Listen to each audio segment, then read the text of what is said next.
Okay, welcome back. Continuing our discussion with an American hero, certainly in my opinion, Congressman Ron Paul. Going to change the subject a little bit here, and we're going to get into the comments that the press is making right now about gold, silver, U.S. dollar being the currency of last resort. That perhaps changing in the very near future. Let's see what Congressman Paul thinks about that. First of all, comment, if you would, on the direction of gold and silver right now. We are in a bull market, both in gold and silver, that is almost unprecedented. As we're recording, silver is over $40 an ounce. Gold is approaching $1,500 an ounce. In your opinion, Congressman, why is that happening? Well, I think of gold as being relatively stable. Mm-hmm. You can store value in gold. It's not rigid, but it's stable. So I use the word the gold price is going up just like everybody else goes. But I always remind myself, it isn't that, and it's the dollar going down, Mm-hmm. and what kind of a mess we have in Washington. The national debt is going up this year, $2 trillion. There's no way we can borrow that much money. Revenues are going way down because the economy is so weak. What else is left but printing money? So the value of the money has to go down, and it's astounding. A lot of us who worry about this and predict it for many years, it's pretty amazing that when it finally comes, you get, wow, I didn't know it was going to be quite this bad, and how much worse is it going to get? You almost think that I wished we weren't right, about this.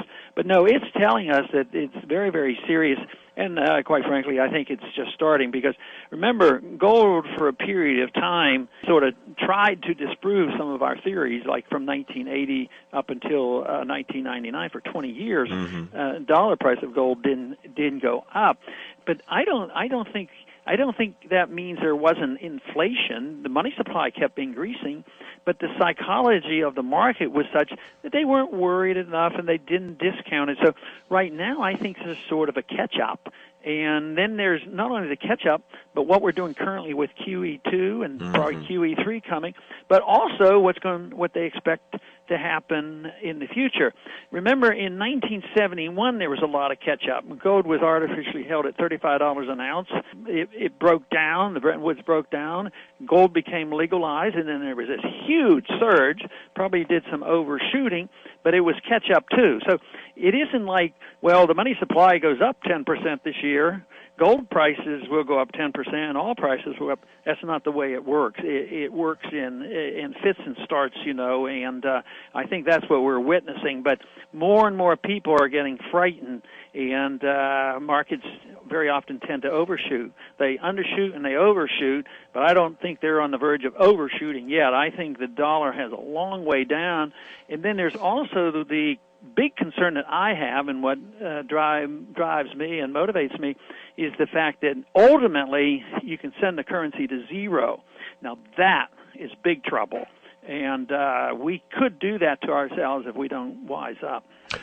I think that's a very, very interesting point. That's just kind of more gasoline on the fire that, for lack of better terms, of the financial turmoil that we're in right now. I'm not quite sure. I mean, I know how we got there, but I sure don't understand the rationale behind it. I have another interesting question along these lines for you. About 3 or 4 years ago, the Chinese government mainland China, the government began encouraging gold and silver as a medium of savings for its citizens. About a year later, lo and behold, surprise, surprise, China became assumed the status of the world's largest gold producer. Okay, shortly after that, China began talking about the need for the currency of last resort changing from the U.S. dollar to something else, perhaps some type of basket or whatever, but that the currency of last resort be an asset-based currency, for lack of better terms, and there was talk about that being gold.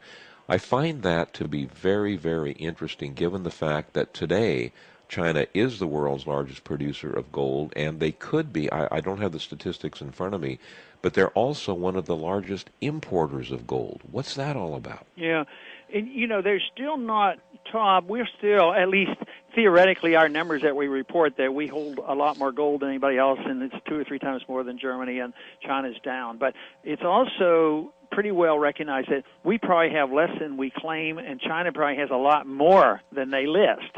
because, like you say, they mine, and I think they buy everything from their miners. Everything they mine, they keep. And also, they have been known to, when the IMF and other banks dump, remember a few years ago, the central banks were so wise that they were dumping gold when it was $300 and $400 and $500 an ounce. And countries like India and China and others were actually buying it. But this is the shift from the West to the East. The West is economically dying, and more capitalism coming out of the Far East, and even out of China. Nobody wants to say they're capitalists, and they have a lot of problems. But, you can invest over there. You can build a business. You can make profits. You don't have the burdens that you have in the United States for starting a business. And they may well, devise the world currency rather than the IMF or reviving the dollar. We're incapable of getting our house in order and, to restore the dollar as the number one currency. So somebody in the Far East, they may have, maybe the Japanese and the Chinese and Indonesians or somebody will get together. But I think the world will eventually go. They have throughout history. They always have to resort to something of value, and they give up on the paper. So, yes, I think they may very well be on to something, and they're doing some pretty good planning. We're foolish enough. We spend all this money, and we have the military power, so we think we can throw our weight around and protect and get our oil by invading these countries. China, they work, save their money, take their money, and they invest. So they're investing in places like Iran and different places. So they're taking care of themselves, but they're doing it through peaceful means, where we're doing it through militarism and at the same time undermining our currency. Okay, there you have it from Congressman Ron Paul, one of the most insightful and truly patriotic politicians of our time.